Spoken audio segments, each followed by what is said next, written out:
Loudspeaker ban, कट्टरपंथियों का उड़ा चैन। योगी का ऐलान, लाउडस्पीकर डाउन। अब राजनीति में गूंजेगा लाउडस्पीकर का शोर। बाबा का डर, यूपी में नो लाउडस्पीकर। उत्तर प्रदेश की योगी सरकार एक बार फिर लाउडस्पीकर नियमों को लेकर सख्त हो गई है। इससे पहले भी सीएम योगी आदित्यनाथ ने लाउडस्पीकर को लेकर गाइडलाइन जारी की थी, जिसमें साफ तौर पर कहा गया था कि तेज आवाज में लाउडस्पीकर बजाया तो खैर नहीं, और इसी कवायद को एक बार फिर दोबारा से शुरू किया गया है। सीएम योगी ने 5 दिसंबर को सोशल मीडिया प्लेटफॉर्म एक्स पर ट्वीट करते हुए बताया कि धर्मस्थलों और गीत संगीत के कार्यक्रम में लाउडस्पीकर का उपयोग निर्धारित समय और आवाज के स्तर तक ही किया जाना चाहिए। कानफोड़ आवाज बुजुर्गों, रोगियों और बच्चों के लिए एक बड़ी समस्या बन जाती है, इसलिए यदि कहीं लाउडस्पीकर की आवाज ज्यादा हो तो तुरंत कार्रवाई की जाए और लाउडस्पीकर उतार दिया जाए। नमस्कार, आप देख रहे हैं आयोन भारत और मेरा नाम है शिवम चतुर्वेदी। सीएम योगी के इस पोस्ट के बाद पुलिस प्रशासन हरकत में आई और लखनऊ से लेकर गाजियाबाद तक लाउडस्पीकर अभियान चलाया गया, जिसमें ज्यादा तेज चलाने वाली जगहों से स्पीकरों को उतरवाया गया।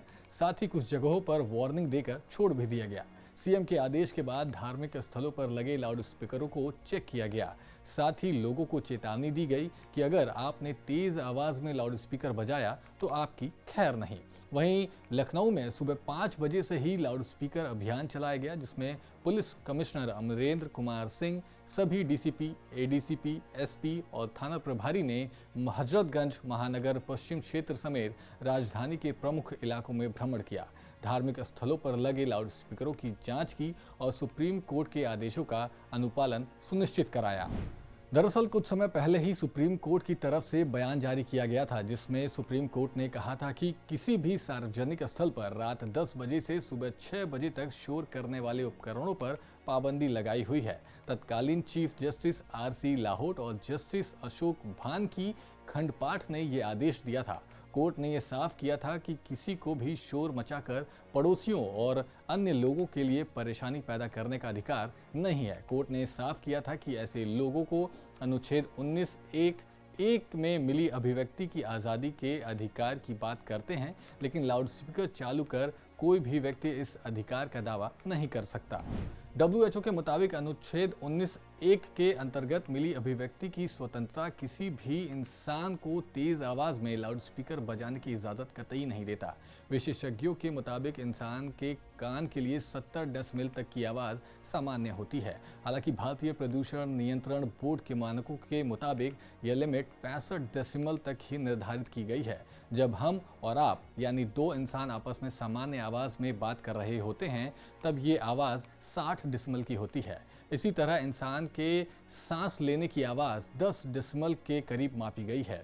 वहीं अगर विश्व स्वास्थ्य संगठन यानी WHO की माने तो 70 डेसिबल से कम आवाज के स्तर को सही माना जा सकता है, जो इंसान के सुनने की क्षमता पर कोई विपरीत प्रभाव नहीं डालता। ध्वनि प्रदूषण अधिनियम 2000 के मुताबिक कॉमर्शियल, शांत और आवासीय क्षेत्रों के लिए ध्वनि तीव्रता की सीमा तय की गई है, जिसमें औद्योगिक क्षेत्र के लिए दिन में 75 और रात में 70 डेसिबल तीव्रता की सीमा तय की गई है। कॉमर्शियल क्षेत्र में दिन में 65 और रात में 55, आवासीय क्षेत्र में दिन में 55 और रात में 45। ऐसे में देखा जाए तो सीएम योगी ने लोगों को सावधान कर दिया है, ताकि कल को कार्रवाई हो तो किसी को ऐसा न लगे कि जानबूझकर किया जा रहा हो। वहीं इस मामले को लेकर एक तरफ हिंदू पक्ष सहमत नजर आ रहा है, लेकिन मुस्लिम पक्ष की तरफ से नाराजगी देखने को मिल रही है। देखा जाए तो सीएम योगी का ये फैसला सारे धर्मों के लिए समान है, लेकिन उसके बाद भी मुस्लिम पक्ष इस पर आपत्ति जताते हुए नजर आ रहा है। आपको क्या लगता है इस पूरी खबर पर? हमें कमेंट कर जरूर बताएं और देखते रहें आयोन भारत।